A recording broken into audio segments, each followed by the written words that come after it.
The constant beep of the hospital equipment filled the chilly, sterile room. Every sound bounced off the white walls like a harsh reminder that life was fleeting. The fluorescent light above hummed softly, casting eerie shadows on the floor. The air was thick with the smell of antiseptic, pungent and unfriendly.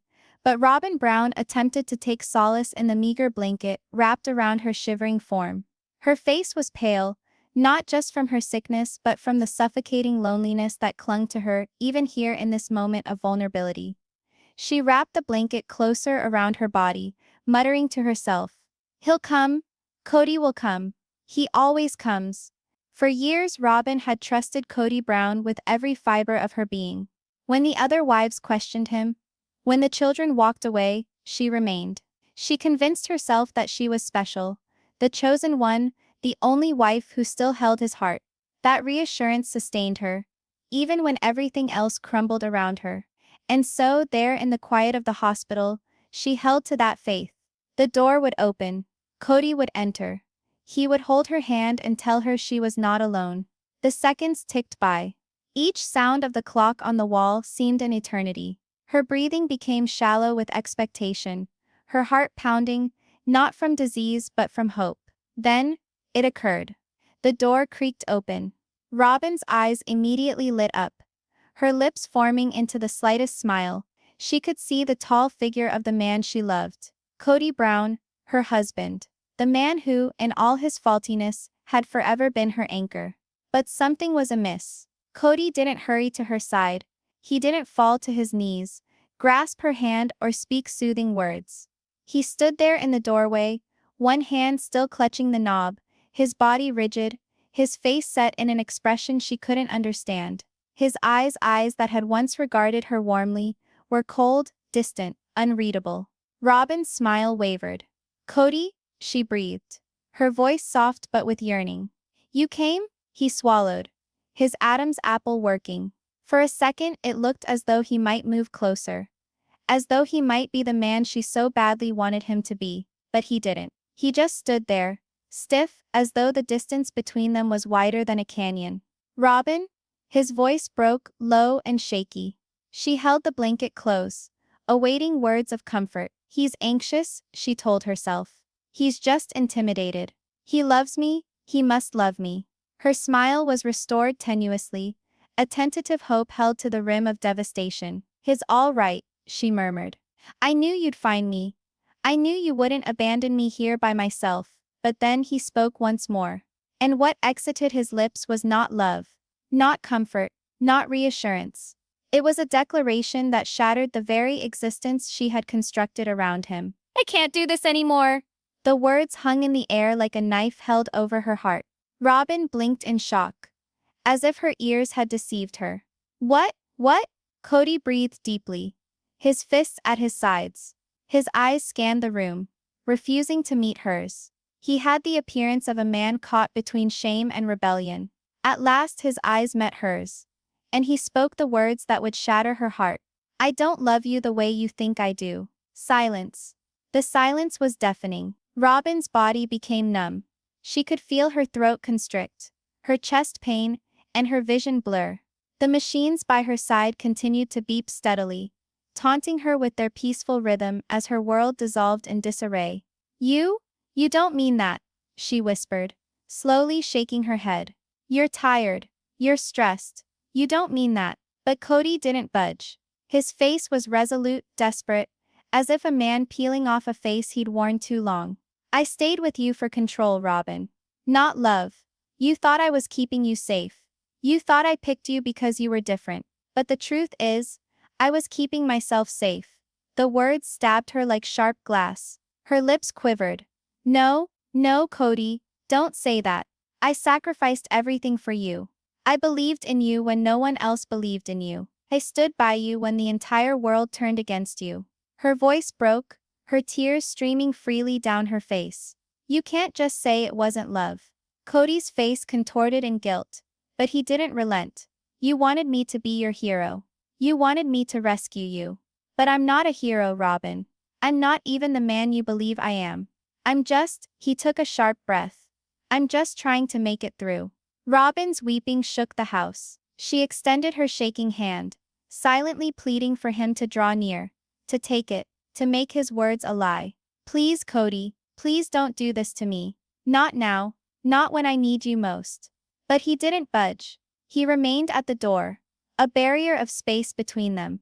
The nurses, hearing the increasing pitch of Robyn's screams, came running. Ma'am, you have to remain calm. Your blood pressure, one of them cautioned, going to read the monitors. But Robyn pushed their hands aside. No, I don't need medication. I don't need physicians. I need my husband. Her cry rang out down the hallway, rough and splintered. Her gaze met Kody's once more, her eyes begging. Make this not be real. Tell me you didn't really say that. Tell me I'm still yours. Kody's silence was deafening. Her breath caught and she heaved.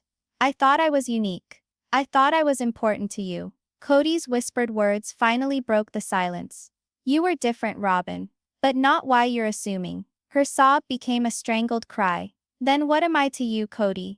Tell me. He closed his eyes tight, his expression contorted in anguish. You were the last one holding on.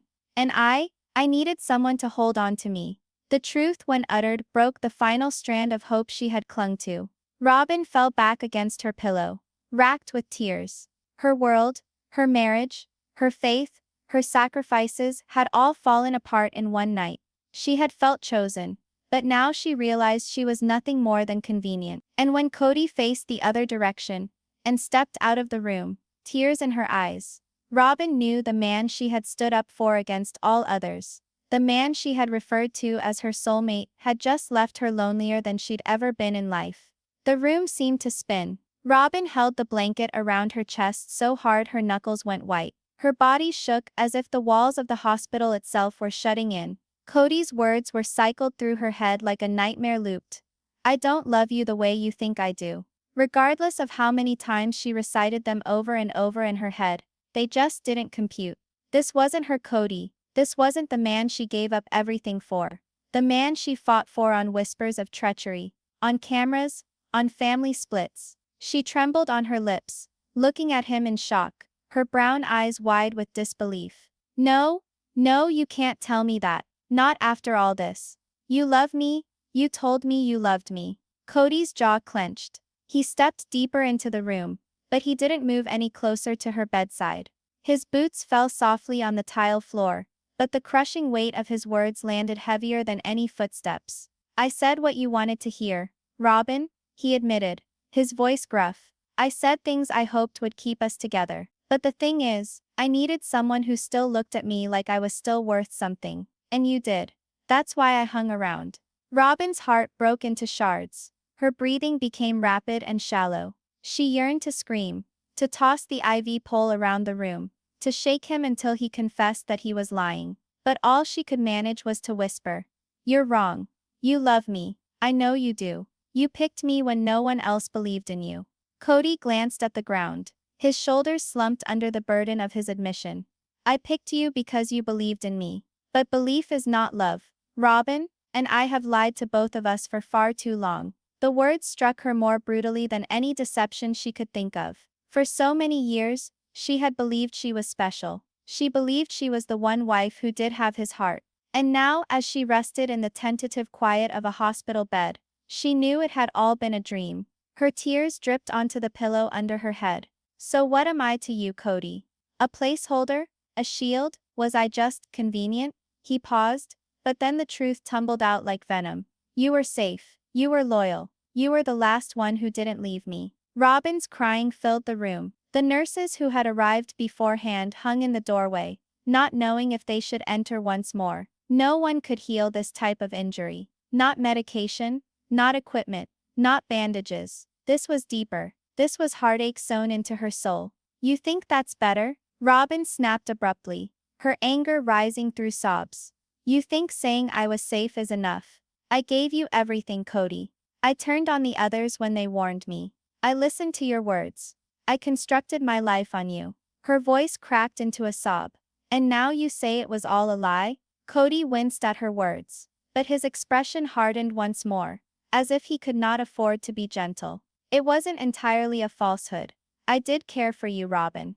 I do. But real love, that went a long time ago. Perhaps it never was what you believed it to be. Her body racked with shuddering sobs. No, no, no. I can't accept this. I won't. The machines next to her started beeping louder, alerting to her increasing heart rate. A nurse came running, pleading with her to relax. But Robyn pushed the nurse's hand away. I don't need calm, she bellowed. Her eyes flashed as they fired into Kody's. I need answers. Why now? Why here? Why would you wait until I'm hooked up in this bed to destroy me like this? Kody scratched his hair, his anger pouring out. Because I can't keep pretending anymore. I'm drowning, Robyn. I look at you every day, and I see the expectations weighing on me that I just can't handle. You wanted me to be your everything, and I tried, but I can't, not anymore. Her voice was a whisper, shattered and tiny. You were supposed to be my forever. The silence that ensued was intolerable.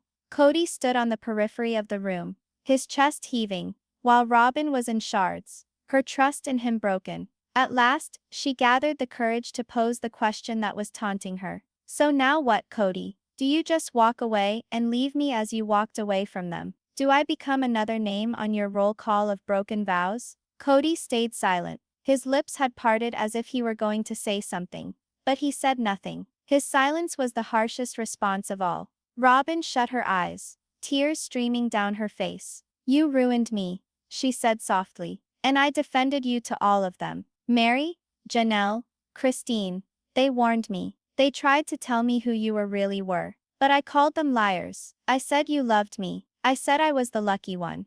Her sobs became deeper, more primal. Turns out they were right, and I was the fool. Kody's face contorted in anguish, but he uttered nothing. Again the nurse made her move, carefully tugging on the IV drip, encouraging Robyn to breathe deeply. But Robyn refused to listen. Her entire universe was disintegrating at this moment. She gazed at Kody a last time, her voice shaking. If you leave this room tonight, you leave my life forever.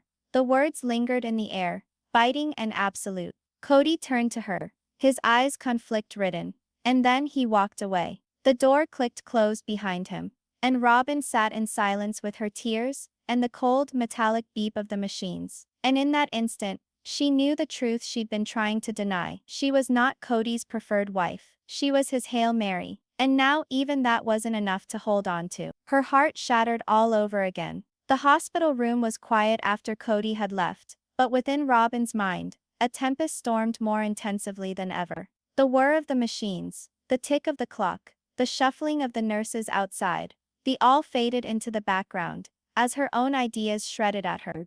Her tears distorted her vision. Every time she shut her eyes, she beheld the face of Kody, hard and far away, his words reciting like a cruel recording. I don't love you the way you think I do. She clutched the hem of her blanket so hard, her nails cut into the material. It couldn't happen. It mustn't happen. For years she'd convinced herself she was different, special, chosen, Kody's true love, his sanctuary. And here she was, left at her most vulnerable moment, understanding she was merely one more broken promise. Recollections poured through her mind. She recalled Christine's tears, the day she departed, Christine's voice trembling, as she declared, he doesn't see me, he doesn't love me the way a husband should. Robyn had rolled her eyes at the time, believing Christine was bitter, jealous, or make-believing. She recalled Janelle, serene but adamant, telling her, Robyn, he doesn't treat us as equals. You think he's putting you first for love,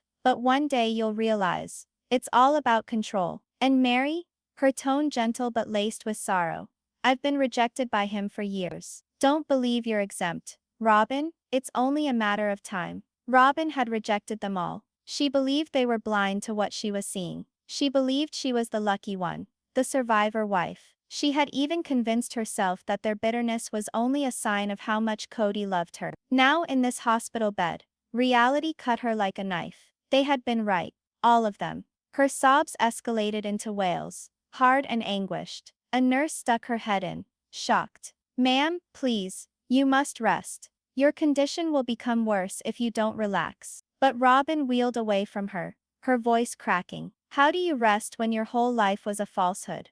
The nurse stopped, not knowing what to say. She removed the monitor quietly, and withdrew once more, leaving Robyn surrounded by her destruction. Robyn held her hands against her face, hoping to push the memories away, but they came all the faster, more powerfully. She remembered every concession she had made to Kody. She had surrendered her autonomy, reorganized her life, distanced herself from relatives who doubted the wedding. She stood up for him when the cameras caught him preferring her to the others. She bore the burden of being labeled as the favorite wife, acting as though jealousy was why the others grew angry, not the reality of Kody actually favoring her. But what did it all mean now? If he didn't love her, if she was not special, then she had ruined her own life for nothing. Her body shuddered as she spoke into the hollow room. I believed you, Kody. I believed every word. Her gaze wandered to the window. Outside the panes, city lights sparkled, brilliant and far away, taunting her with the awareness that the world outside moved on even as hers fell apart. She remembered her children. How many times had she said to them, "Your father loves you. He loves us. He's just misunderstood." How many times had she reassured them when Kody's absence left them crestfallen? She had told herself her own lie, convinced that all that he did was out of love. But now, even the faces of her children haunted her. Would they know the truth as well? Would they hate her for standing up for him when all along he was just shielding himself? Robyn grasped her breast, the pain in her heart close to being intolerable. She spoke their names under her breath, as if praying. Aurora, Brianna, Dayton, Solomon, Ariella. Her face streamed with tears. What do I tell you now? How do I say that the man I swore loved us never did? The burden of her own guilt weighed heavier than Kody's betrayal. It wasn't merely her illusion that was destroyed. It was the illusion she had created for her children as well. Her thoughts wandered back to the early days with Kody. She recalled the zest in his smile, the way he had made her feel as though she was his redemption. She had felt as though she was entering a holy love affair, one that made her better than the rest. He had said she was different, that with her he felt noticed, heard. But now those words sounded empty. You were safe. You were loyal. That was all she had been. Convenient. Not chosen. Not loved. Just convenient. Her sobs subsided into an empty silence. She lay there with her eyes fixed on the ceiling, her eyes glassy and unfocused. For the first time she dared to ask herself the question she had sidestepped for so long. Had she loved Kody, or had she loved the concept of being the one who was finally loved? The idea gave her chills, because if she had been pursuing only the illusion of love, then she wasn't merely a victim of Kody's deception. She was a victim of her own denial. Her body convulsed as she whispered out loud, I was never his forever. I was just his last chance. The door opened once more. A shadow loomed. It wasn't Kody. It was a family friend, someone who had heard she was hospitalized. They brought flowers, placed them on the nightstand, and offered her a sympathetic smile. But Robyn hardly noticed their presence. Her mind was elsewhere, caught up in the shattered fragments of her past. She understood then that this wasn't a marriage falling apart. It was her whole identity. For years, she was the favorite, the faithful one, the wife who remained. Now she was just another broken heart in Kody's trail of destruction. And worse, she had nowhere to turn to. She had driven the other wives away. She had stood up for him when they needed her most. And now, when she finally knew the truth, she had burned all bridges that could have taken her to safety. Her tears fell in silence as she shut her eyes. The fantasy was broken. The family she believed she had vanished. And for the very first time in her life, Robyn Brown knew the suffocating burden of being completely, utterly alone. The reverberation of footsteps echoed down the courthouse hallway. Flashes snapped outside as reporters mobbed the building, hoping against hope to catch a glimpse of the Browns. For years their saga had unfolded on televisions nationwide. The audience had witnessed marriages dissolve, allegiances change, and Kody Brown hold on for dear life to the dying kingdom he once ruled over. But today was not like that. Today wasn't about gossip, or rumors or TV cameras. Today was about reality. And reality was about to be revealed. Within the courtroom, the atmosphere was charged, nearly choking. The walls hummed with expectation of what was to come. Every seat was occupied. Family and friends, reporters and strangers who'd been tracking their journey for more than a decade. All attention was focused on the eye of the hurricane. Kody Brown. He sat at the defendant's table, his arms folded into a tight hold, his jaw locked. His once confident eyes shifted nervously between the judge and the women he had once referred to as his wives. He appeared small now, no longer the imposing patriarch of an extended family, but a man trapped by his own decisions. On the other side of the room, Mary, Janelle, Christine and Robyn sat in a clique. Once separated, now joined together in a common goal, to get Kody to account for years of deceit, abandonment and betrayal. The judge appeared, his gavel crashing like a clap of thunder. This court is now in session. The room grew silent. The lawyer for the wives stood up first. His voice was firm and authoritative.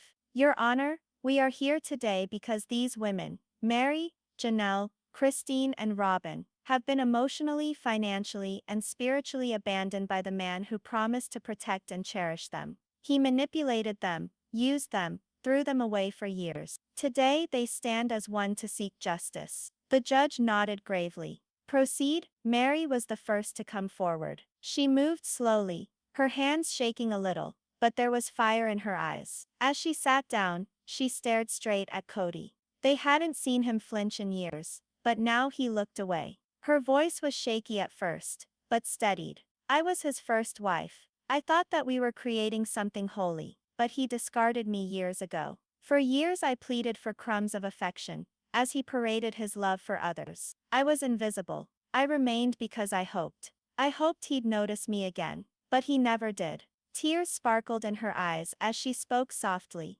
I was just a shadow in his life. The courtroom was still, the gravity of her statement hanging in the air. Then there was Janelle. She walked with her head high, her steps firm. She wasn't there to cry. She was there to fight. Your Honor, she began, her tone strong. I gave this man decades of my life. I raised his children. I worked to support our family when he wouldn't. And how did he repay me? By abandoning me, by turning his back on our kids, by choosing control over love. He didn't just fail me, he failed them. Her words pierced like arrows, and for the first time, Kody winced. Then arrived Christine. Her tears streamed freely before she even uttered a word. Her voice trembled with the burden of years of grief. I begged him to love me. I begged him to look at me, to look at our children. But every time I went to him, he turned his back on me. I left because I knew I had to rescue myself and my children. He was not a husband. He was not a father. He was not a father. He was not a father. He was an obsessed man of power. The air was thick with feeling. Even the judge's eyes softened as Christine dabbed her tear. And then Robyn.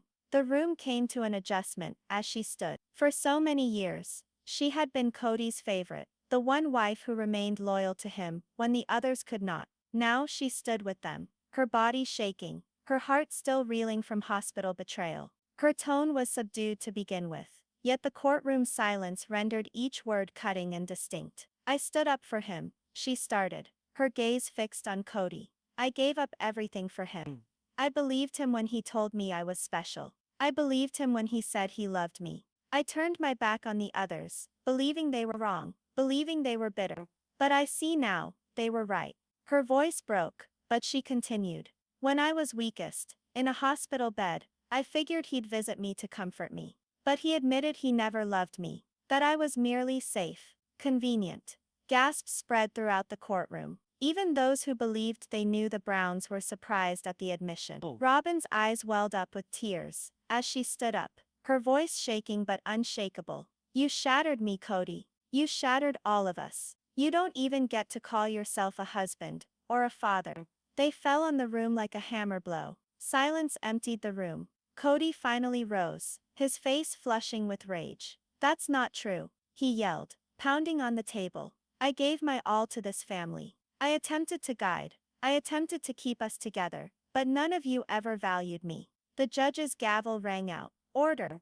But Kody persisted, his tone desperate. You all wanted something from me that I couldn't provide. You wanted me to be perfect, to be a hero, and I couldn't. I just wanted control. Control of this family, control of my life. Is that so wrong? His words rang out, naked and bare. For a brief time, the whole room was silent, shocked. He had confessed it, the reality of it all. It was never love. It was never family. It was control. The judge's face was stern. He gazed at Kody, then the wives. "I have heard enough." The gavel came down again. "This court decides in favor of the plaintiffs. These women are given complete financial independence and protection. Mr. Brown, you must pay restitution for those years of abandonment and neglect. This family is no longer under your jurisdiction." The ring of the gavel resounded throughout the courtroom, like thunder. The wives breathed together, their cheeks streaming with tears, but rising with relief. Free for the first time in years, they stood. Kody collapsed into his chair, his pale face, hollow eyes. The burden of his empire, his dominance, his delusions all came down crashing in one moment. And for the first time in his life, the man who had ruled 4 wives sat completely, utterly defeated. The echo of the gavel still hung in the air, weighty and definitive. The judge's decision was not merely a matter of law, it was a sentence of death, for the empire Kody Brown had dedicated his life to. The courtroom cleared gradually, hushed tones filling the air, as journalists bolted to get their breaking news reports in. Cameras outside the courthouse would eventually carry word of the fall of a man who had once represented the face of polygamy in America. But within, where the stillness hung heavy, the real aftermath was unfolding. Kody sat hunched over in his chair, his blank eyes fixed on the smooth wood of the table before him. His hands trembled as if to grasp something that had already escaped his grasp. He was always the loudest mouth, the biggest presence, the center of attention. But now, he did not exist. No one even glanced his way. No one hurried to console him. The wives, Mary, Janelle, Christine and Robyn, lined up in the aisle, a silent understanding bonding them. Years of living in competition, jealousy, favoritism, and betrayal had driven them apart. Today, though, they were sisters, not competitors. Today they were survivors. Christine was the first to turn, her eyes on the man who had dominated her life. "This is the end, Kody." Her voice wasn't harsh, it was resolute. "You can't hurt us anymore." Janelle said, her voice calm and strong. "We're finished being your property. We're free." Mary, having endured the longest in silence, gazed at him with a combination of pity and courage. "I wasted years waiting for you to love me. But now I see. I don't need you. I never did." And then Robyn. She stayed on longer than the others, her face still pale, her eyes red-rimmed from crying. She used to be his last supporter, the one who stood up for him no matter what. But even she couldn't ignore the truth anymore. "Kody," she breathed, her voice trembling, "I believed in you. I gave you everything. And you gave me nothing but lies. I don't hate you.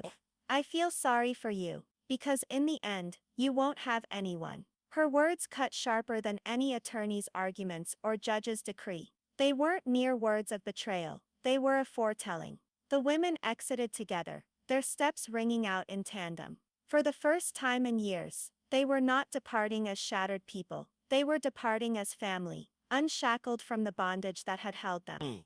Kody stood by himself. He pushed his palms to his cheek, but the tears he sought to release wouldn't fall. Anger was always his armor, control his tool. But now, devoid of both, he felt hollow. Outside the courthouse, the press mobbed the wives, thrusting microphones in their faces, taking endless photographs. The headlines would splash about betrayal, courtroom intrigue, and the collapse of the Brown dynasty. To the women, though, it all meant nothing. What mattered was freedom. Christine stood tall, her heart lighter than in decades. Janelle clasped her hand, firm and unyielding, prepared to walk into a new day. Mary drew an air deeply, as if expelling years of hidden grief. And Robyn, though shattered, walked with them, finally perceiving the truth that lay before their very eyes. The audience cheered them on, not as sister wives, but as women who had finally escaped. Back in the courtroom, Kody finally rose to his feet. His legs were weak, his body heavy. He surveyed the vacant courtroom, the chairs where his wives sat, the bench where his judge had decreed his fate. For years he had thought he was invincible, that no matter how much the women wept, no matter how much they threatened to abandon him, they would always come back to him. He was the sun they orbited, or so he believed. But now the sun was darkened. Kody stumbled out of the courtroom, dodging the cameras. The reporters didn't pursue him. No one was interested in his side of the story anymore. He was no longer the charming patriarch of a polygamous family. He was merely another guy who had lost everything. He rode home in silence, the deserted road unfolding before him like a reprimand. The house he came home to was quiet as well. No laughter, no children's chatter, no wives' homecoming for him. The walls, so full of chaos and life, previously felt like prison now. He sat in his beloved chair, looking at nothing. For hours he recited the sentences he had heard in court. You broke me. You failed us. You don't deserve us. You'll have no one. The voices haunted him, circling his mind like vultures. He had tried to be the leader, the protector, the man with all the answers. But in his quest for power, he had destroyed the very thing that gave him purpose: his family. Night descended, but he didn't budge. Neither hid and divige. The house was black, the silence overwhelming. For the first time, Kody felt what it's like to be completely alone. At the same time, miles away, the wives reunited. No cameras, no courtrooms, just them. They sat in a small living room, sipping tea, exchanging quiet smiles. For years they'd been used against one another, groomed into enemies. Tonight they laughed gently, their connection mending. Christine scanned the room and whispered, This is family." The others nodded, eyes brimming with tears. Not tears of sorrow, but hope. They were no longer defined by Kody. They were no longer held back by his shadow. They were free women, set to create something new. And somewhere deep within, Robyn finally let the shackles drop. Yes, she had stood up for him too long. Yes, she had believed the deceptions. But now she was standing alongside the women she had once pushed aside. For the first time, she wasn't Kody's favorite. She was simply herself. And that was sufficient. The last chapter in Kody Brown's rule wasn't scripted in a courtroom. It was scripted in that little living room, in the strength and silence of 4 women who had endured him. And as the evening went on, while Kody sat silently alone, the women sat together, their laughter rising, slowly but surely. The empire was over, but out of its ruins, something more powerful was arising. A family, a sisterhood, a new dawn, and Kody Brown, he was just a specter in the tale they no longer required.